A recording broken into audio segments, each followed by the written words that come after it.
So, wer jetzt auf den Kalender schaut, der wird feststellen, der Oktober ist da und mit ihm auch die ein oder andere Gesetzesänderung. Die Installation von Balkonkraftwerken zum Beispiel soll nun unter den sogenannten privilegierten Maßnahmen laufen. Das heißt, Mieter können die kleinen Solaranlagen ohne die Zustimmung des Vermieters anbringen. So, und dann soll auch frischer Wind in die theoretischen Fahrprüfungen kommen. Wer nämlich für den Führerschein lernt, muss sich auf neue Fragen zu Themen wie Gefahrenlehre, Vorfahrt und Verkehrszeichen einstellen. Aber es passiert noch viel, viel mehr in diesem Monat, beziehungsweise mit dem heutigen Tag. Ja, und Stefan Maas, Weltwirtschaftsredakteur, der weiß, was sich da alles ändern soll, hat sich intensiv damit beschäftigt. Schönen guten Morgen.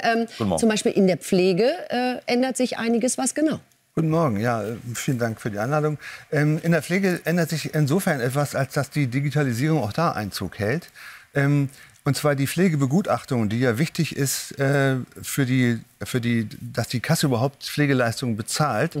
Die kann man jetzt telefonisch machen, mit Einschränkungen. Also das ist ein bisschen kompliziert, das Regelwerk, aber es ist theoretisch möglich, dass man sich mit einer Videokonferenz mit dem Sachverständigen, mit dem Mediziner zusammen telefoniert und der dann abhakt, sagt, okay, Pflegestufe so und so bewilligt. Das ist doch mal ein Fortschritt. Ja. Wenn es funktioniert, aber es wurde ja schon gesagt, man weiß noch nicht so richtig, aber das ist möglich. Ist schon immerhin mal ein Schritt in die richtige Richtung. Solaranlagen. Ich habe jetzt einen Nordbalkon und will die zupflastern mit Nee, das war falsch, Südbalkon. Und will die zupflastern mit Panels. Darf ich das jetzt tatsächlich so einfach, Stecker in die Dose und dann kriege ich Geld? Wenn Ihnen die Wohnung gehört hat, war das sowieso kein Problem. Ja, ist klar. Jetzt ist die Änderung, nein, Entschuldigung, ist falsch. Als Mieter hatte man schon Anspruch darauf gegenüber den Vermietern. Jetzt hat man als Wohnungseigentümer in einer Wohneigentumsgemeinschaft den Anspruch darauf, sich eine PV-Anlage, dieses sogenannte Balkonkraftwerk, zu installieren.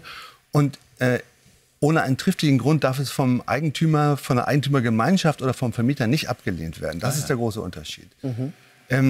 Das bedeutet, ein triftiger Grund könnte sein, wir machen jetzt das sowieso, also Denkmalschutz oder ich habe da eine riesengroße Anlage auf dem Dach geplant oder so.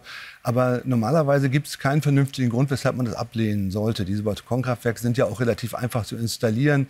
Man muss nicht in die Mauer bohren und so, man kann es am Geländer aufhängen. Das ist einfach. Ja. Was müssen Verbraucher da tatsächlich noch beachten bei diesen Balkonkraftwerken, was sozusagen die Einspeisung irgendwie angeht? Oder kann man einfach sagen, nö, ich nütze da mein eigenes und dann wird einfach meine Rechnung ein bisschen billiger von dem, was ich sonst so beziehe? Im Prinzip ist das richtig, aber man muss diese Anlage auch registrieren.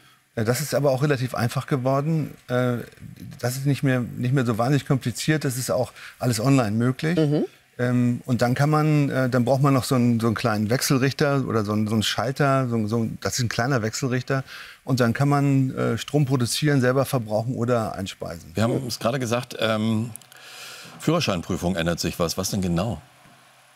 Oder nicht Prüfung, sondern vom Prinzip die Vorbereitung darauf. Aber turnusmäßig zweimal im Jahr wird dieser Fragenkatalog überholt. Und da geht es irgendwie darum, dass man so neuen Trends Rechnung zollt. Ne? Also jetzt geht es da irgendwie um welche Roller oder es geht um andere Gefahrenpotenziale. Es geht darum, dass die Autofahrer und Fahrerinnen sensibilisiert werden und das soll sich in den Führerscheinprüfungen einfach widerspiegeln. Deswegen werden die zweimal im Jahr überholt, im April und im Oktober. Aber mein Führerschein ist jetzt schon ein Weilchen her, aber ich muss sagen, ich fand das damals in der Theorie schon relativ umfangreich, das alles zu lernen.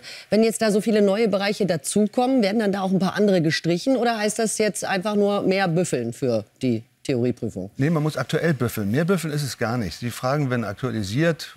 Teilweise kommen neue dazu, andere fallen aber auch raus. Okay, Gott sei Dank. Also nicht, dass sich das alles nur häuft am Ende. Also ich kann mich daran erinnern, als ich den Führerschein gemacht habe, waren da noch Pferdefuhrwerke irgendwo in der Frage dabei. Und, die sind jetzt nicht mehr drin. Und wir fahren heute noch. Stefan, ganz kurz noch. M&S-Reifen sind tabu.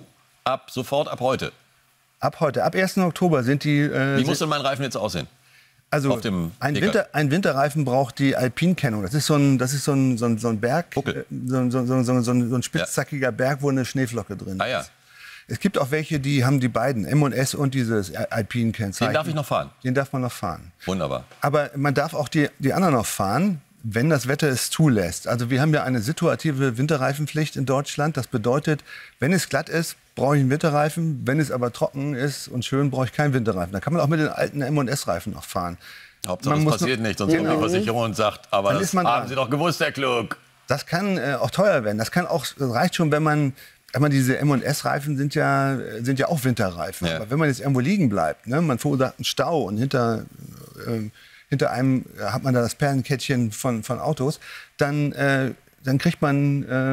muss man sogar mit einem Punkt in Flensburg rechnen. Also, oh je, da sollte man dann doch lieber auf die richtigen Reifen zurückgreifen. Dankeschön, Stefan Maas, für all diese Erklärungen. Sehr gerne. Danke.